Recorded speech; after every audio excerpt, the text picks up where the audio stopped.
Bishoratning kuchi haqiqatan nihoyat cho'ng. Biz shunga har doim bishorat qabul qilganda, qabul qilgan bishoratim to'g'rimi yoki xatomi bilishimiz kerak. Endi oxir xulosa qilsak, biz har doim bishoratning ta'siriga uchrab turamiz. Shunga to'g'ri bo'lgan bishoratni qabul qilib, logikaga uyg'un bo'lmagan bishoratga nisbatan sezgur bo'lganimiz yaxshi. To'g'ri bo'lgan bishorat bizni texmi sog'lom, baxtli qiladi. Nurg'un utuqlarga boshlaydi. Noto'g'ri bo'lgan bishorat bo'lsa, bizni nurg'ulgan ko'ngilsizlik, shundaqla nurg'ulgan ziyonlarga uchratadi. Shuning har doim bishorat qabul qilgan vaqtimizning o'zida shu bishoratga nisbatan sezgur bo'lganimiz yaxshi. Endi bizniki bishorat to'g'riliq so'zlayganimiz butunlay oyoqlashdi. Endi keyingi so'zlayganimiz bo'lsa, hozir to'g'rida nihoyat moda bo'layotgan, shundaqla nurg'un odamlarga bilish qiziqayotgan alohida iqtidor. Endi alohida iqtidor eg'iz qilinsa, bizning kalamizga engellik sergar David keldi. Chunki u o'z zamonida osmon uchib, sudi mengib, poyezd aeroplan shundaqla Amerikadagi ayol erkaklik ilohini yo'qolib deb nurg'un shon shuhratga erishgan.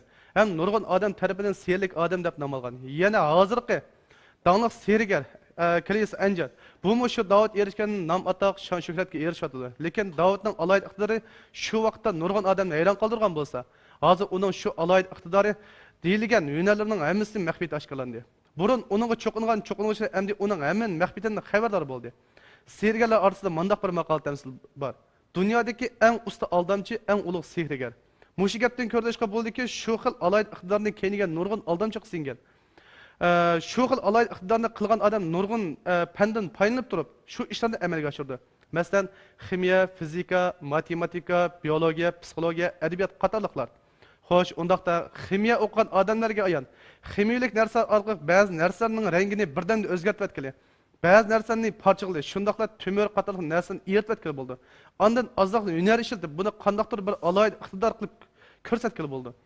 Bu yerda bir misol qilib ko'rsatay. Bu yerda biz bir shart tajribasi olib boramiz. Bu misol nozim to'rda, nurg'un to'rlarning o'zida moda bo'lyotdi. Chunki buni ko'rganlar qarshiyapning alohida iqtidori bor ekan degan Ağın kip vatıdı. Lekin bu qandaqdır bir alaylı iqtidar bolmasdan belki bunun keyniga bir ximiyelik tecrübe qo'shilgan. Bu ximiyelik tecrübenin o'zi qandaq degan chog'da bu shart tecrübesi. Ba'zi bu shartniki o'zini jiroqdan turibla qandaqdir bir yalgumpisi deyilgandek usullar orqali buni etildirib bordi. Biz hozir bir tecrübe olib boramiz. Bu bir shar. Endi buni planla.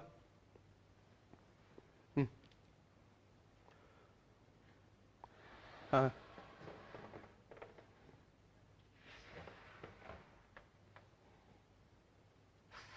Bo'ldi. Aşağı tutup dursanlı buldu. Endi bu bir şar.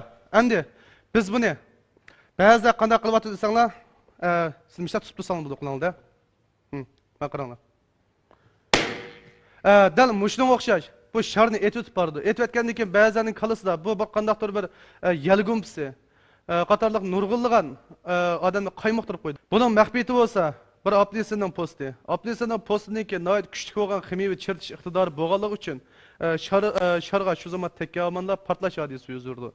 Buni ba'zilar bir xil alohida iqtidor yoki bo'lmasa yalgumpisi deb ta'voldi.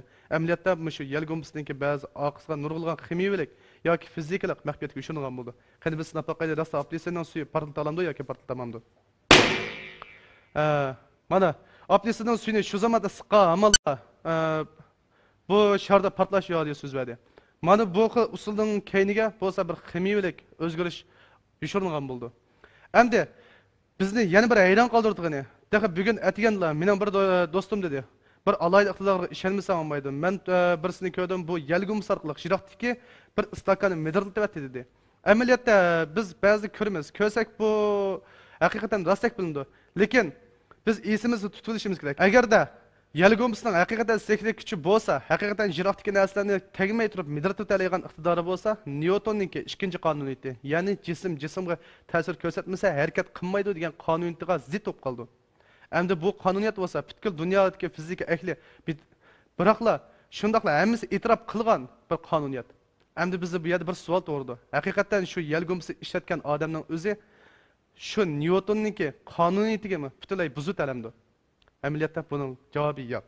Chunki buning keyniga nurg'ulgan fizikalik, ximiyalik maxfiyatga ushlangan bo'ldi.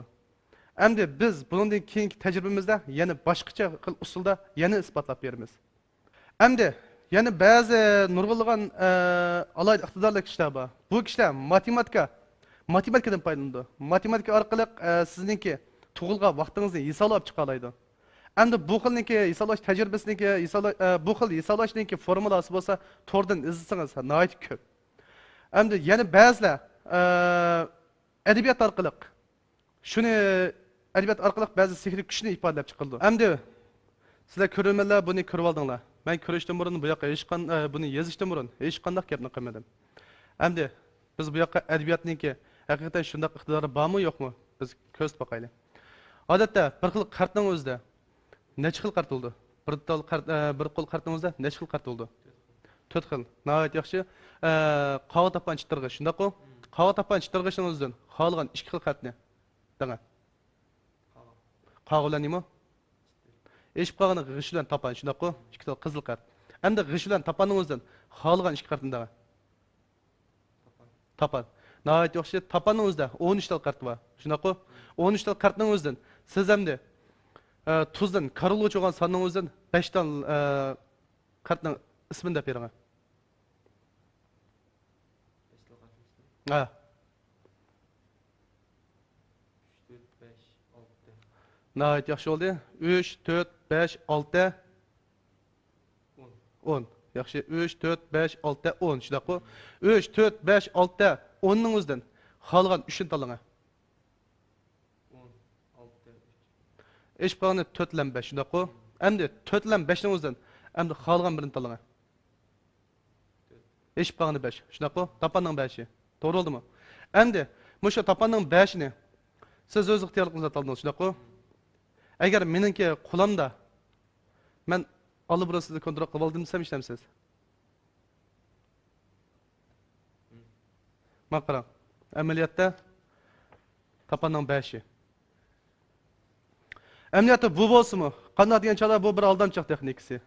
Amaliyotda men bu yoqqa 4 xil qart bor dedim. 4 xil qartning o'zidan qolgan 2 xil qartni dang dedim. Bu yerdagi dang degan bir so'zning o'zi nihoyat halqiliq so'z bo'lib, bu yerda men hargiz tanlang degan so'zni ishlatmadim. Chunki agar bu yoq eng avval tapan bilan qog' bilan chitdim taldi. Agar tapan bilan g'ishin tanlagan bo'lsa, men bu yoqqa eshib qolganicha demayman. Mayli bu yoq nimani tanlasin, men oxirida opirib, yana eng oxirida talg'izib, yana tapanning 5i to'xtatdim. Shu orqali bu eng oxirida majbur holatda yana tapanning 5ini tanlaydi. Bunda qilgan chog'da bu yoqdan kalisi akis etganda, "Ey, men o'ylaganimni, bu alliburun o'ylab bo'pti ekan" degan bir ong shakildi. Mana bo'lsa bu adabiyotga bir aldamchilik, adabiyotga bir aldamchilik. Endi ba'zi odamlar biologiya bilan aldamchilik qildi. Bu qanday degan chog'da biologiya orqali ba'zan ko'rish sezgusini ko'rish sezgusini aldaydi.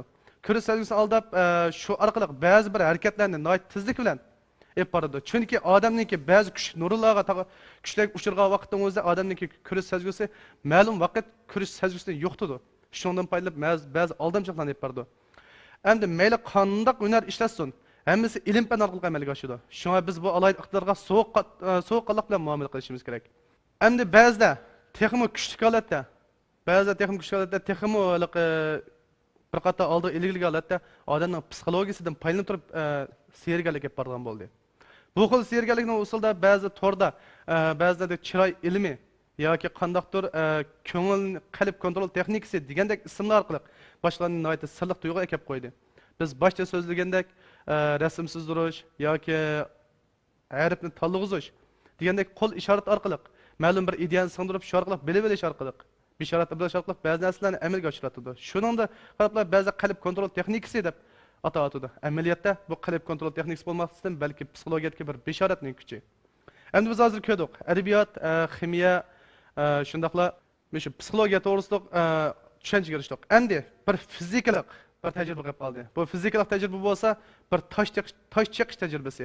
Ba'zan ko'rmakka toshni uribli qo'l bilan cheqitadi. Amaliyotda buning maxfiyati bo'lsa, balki tosh qo'limiz orqali chaqilmaydi, balki toshga tegib turib chaqildi.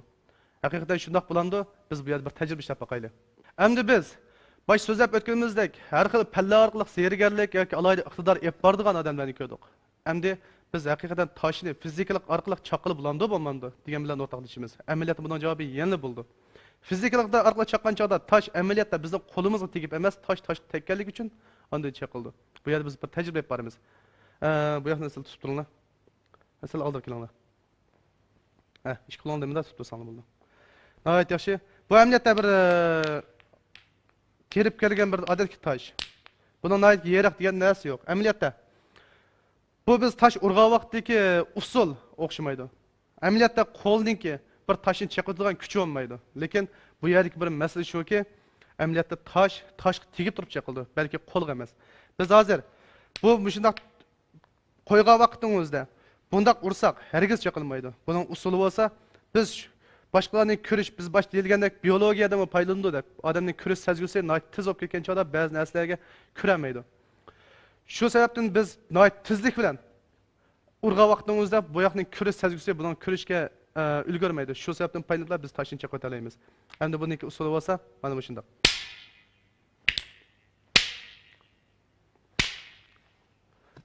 Dal shundoq. Endi taş amaliyotda meni qo'lim bilan chaqilmaydi. Balki taşga tegib turib chaqildi. Biz amaliyotda taş mushundaq turdi. Biz ustidan bir kuchab urgandan keyin bir odatki inishki bir bergan bir kuchimiz bu tegdiki taşdan tekkan chala nihoyat zo'r bir kuchni hosil qildi. Shu sababli teglan tekkan taş ondan keyin chaqildi. Amaliyotda bu taşni bizningki qo'limizni urib chaqib o'tishimiz herkes mumkin bo'lmaydi. Endi madaq zanglamda men hozir chaqib etdim. Lekin mening oldimga bir tal taşni qo'yib, yana bir qo'limni ishlatmaysan degan vaqtimning o'zida men hergiz chaqamayman. Mayli har qanday qadam bo'lsin, buni hergiz chaqamaydi. Bu tecrübemi ayaqlashdi. Men abay so'zlab ko'rsatdim. Endi boshqalarmi mushu tosh chaqishni qila olamdi yoki qila olmamdi degan birda o'rtoqlashimiz. Amaliyotda boshqalarmi qila oladi. Lekin qanday qilish usulini bilgan chog'da buni oddiy ish. Endi bu yoq qama o'gitib qo'ydim. Endi haqiqatan bu yoqmi chaqalamdi, chaqamamdi biz bir ko'rib boqaylik.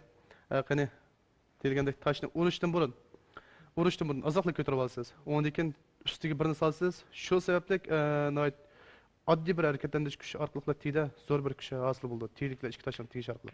Bilamdi? Urgan. Nihoyat yaxshi, kuchab turasiz. Nihoyat yaxshi. Ag'ratamdi. Hech qisi yo'q. Siz urish tuturing, men sizga ko'rsatib qo'yay. Mana tuting. Mana tuting. Mana qarang. Mana qarang. Mana ko'rdingizmi? Mana qarang. Siz tayyorlab ketgansizmi nima buni? Dal shunga o'xshash. Endi bu yoq yumishtirdim men chaqdim deganga o'xshashchu. Lekin amaliyotda qandoqdir buniki sehri kuch bo'lmasin, balki bu bir xil fizikal qonuniyat. Yuqorida ko'rganinglardek, insonlar sekinda ko'rsatgan alayda iqtidorlarning keyniga nurg'ulg'an fizikalik, ximiyalik, psixikalik vositalar yushunilgan. Shunga bu iqtidorlarga sovuqqonlik bilan ilmiy yakun chiqarishimiz kerak. Bugungi tajribamiz mushayat oyoqlashdi. Ko'pchilikka rahmat.